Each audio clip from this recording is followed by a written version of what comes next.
Fala, meu filho, você tá bom?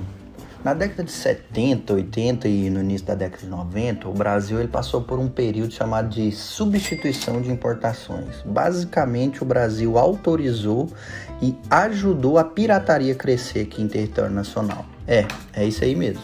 O que acontece é que, em vez de importar os produtos, o governo brasileiro queria obrigar que as coisas fossem feitas aqui no Brasil.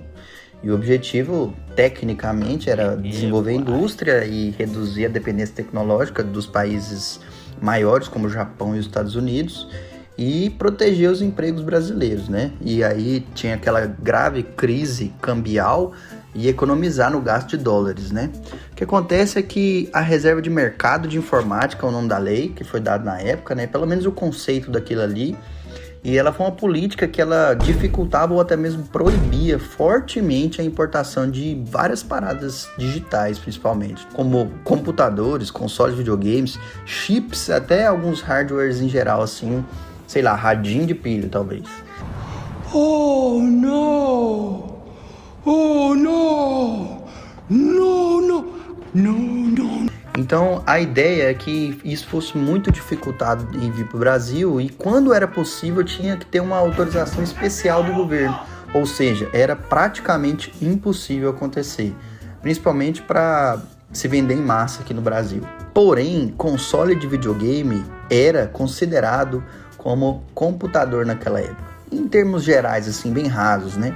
A questão era que ele era considerado como um equipamento eletrônico de informática, ou seja, o console tem CPU, tem memória, tem as ROMs, tem código binário, etc. Então era um equipamento eletrônico. Na ideia da época, do pensamento da época, era como um PC de mesa, normal.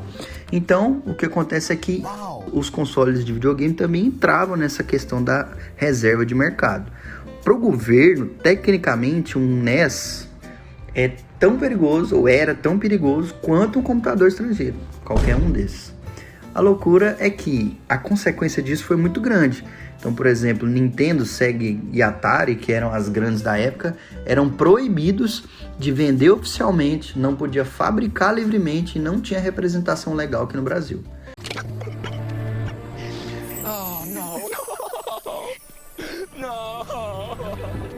Resultado disso, não tinha NES no Brasil, não tinha Master System no Brasil, nem o Mega lá na frente. Isso só depois, mais pra frente a gente fala. Nada de cartucho original acessível e os preços absurdos, porque o que tinha aqui era literalmente contrabandeado. Então o que aconteceu no Brasil para resolver essa situação? O que as empresas brasileiras fizeram para arrumar essa brecha gigantesca? Os caras começaram a fazer aqui. E aqui a gente tem um exemplo muito bom, que é o do nosso querido e famigerado Phantom System, que foi uma ideia de uma empresa brasileira que contornou a lei. A lei falava basicamente que você não podia importar tecnologia pronta, mas a lei não falava claramente que você não podia copiar a tecnologia. Então as empresas arrumavam um console, faziam ali uma engenharia reversa, clonavam o hardware estrangeiro e produzia tudo aqui, nacionalmente. Ou quase tudo, né? A maioria que dava. Então nasce aí o Phantom System, o monstro da Gradiente, que veio em 89. Ele era um clone direto do NES.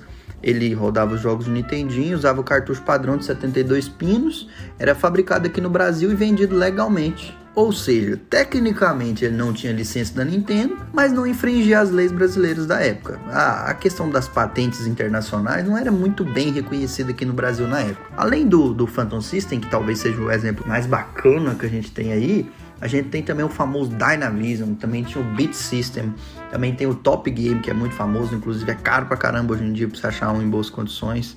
Tinha também os clones de Atari, né? O Dactar, o Dynavision Atari, o Super Game da CCE.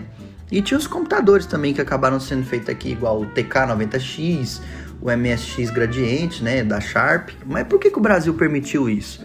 Porque a ideia do governo na época era que um clone nacional, ele empregava o brasileiro, pagava o imposto e não consumia em dólar com importação. Ou seja, tudo ficava aqui no Brasil. Uma empresa estrangeira, ela ia levar o lucro para fora. Ela ia aumentar a dependência tecnológica do Brasil para com esses países de fora. Então a ideia era basicamente essa. Os efeitos colaterais disso aí é que no Brasil foi popularizado o videogame através dessas soluções únicas que tiveram, e muita gente cresceu, isso obrigou muita gente a praticamente se formar nessa área eletrônica e fazer toda essa questão. Empresas muito grandes cresceram com isso aí, né, como a Gradiente, a Sharp, aqui no Brasil, é claro, a CCE e tudo mais. Só que aconteceu uma coisa muito interessante, que foi a popularização da pirataria no Brasil.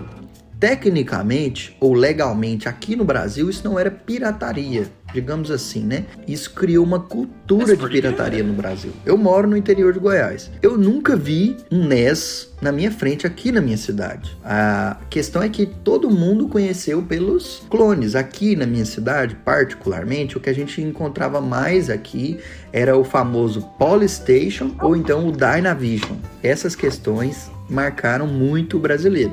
Então o que acontece é que foi criada uma cultura de pirataria no Brasil em relação aos materiais eletrônicos, e isso não acaba rápido. O fim dessa reserva de mercado foi acontecer só em 91, com o governo Collor. A reserva ela foi extinta e as importações foram liberadas, os consoles oficiais começaram a chegar, né? Tudo muda através disso aí. A partir daí então a Sega se estabelece aqui, através da Tectoy, que funciona até hoje, vende Master System até hoje, vende Mega Drive até hoje, se não estiver enganado.